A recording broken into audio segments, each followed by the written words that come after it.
বাংলাদেশের প্রত্যেকটি পাবলিক ইউনিভার্সিটির পরিবেশ এতটাই সুন্দর যে প্রত্যেকটি ইউনিভার্সিটিকে মনে হবে এক একটা ট্রাভেল স্পট। আজকে বলবো চট্টগ্রাম বিশ্ববিদ্যালয়ের কথা। আয়তনের দিক থেকে এটি বাংলাদেশের সবচেয়ে বড় বিশ্ববিদ্যালয়। বিশ্ববিদ্যালয়ের প্রবেশ থেকে শুরু করে প্রত্যেকটি রাস্তার চারপাশ জুড়ে রয়েছে অসংখ্য গাছপালা। এর প্রাকৃতিক সৌন্দর্য মনোমুগ্ধকর ও নৈসর্গিক। এই ইউনিভার্সিটিতে ঢুকলেই মনে হবে কোনো একটা রিসোর্টে চলে এসেছি। চারদিকে পাহাড়, গাছ ও ঝিঝি পোকার গান।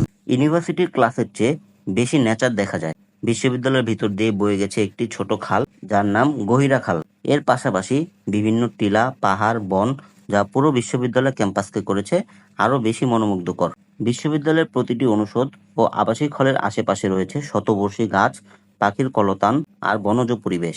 বর্ষাকালে এই ক্যাম্পাসে সবুজের রাজত্ব যেন আরো গভীর হয়। চট্টগ্রাম বিশ্ববিদ্যালয় পড়ালেখার পাশাপাশি নেচার প্রেমীদের কাছে একটি আলাদা একটা অনুভূতির জায়গা। বিশ্ববিদ্যালয়ের বন জঙ্গলে অসংখ্য বানরের দেখা মিলে। এখানকার প্রাকৃতিক পরিবেশ শুধুমাত্র শিক্ষার্থীদের মনকে প্রফুল্ল করে তোলে না, বরং যে কেউ এই ক্যাম্পাসে এলে প্রকৃতির অনন্য সৌন্দর্যে মোহিত না হয়ে থাকতে পারবে না।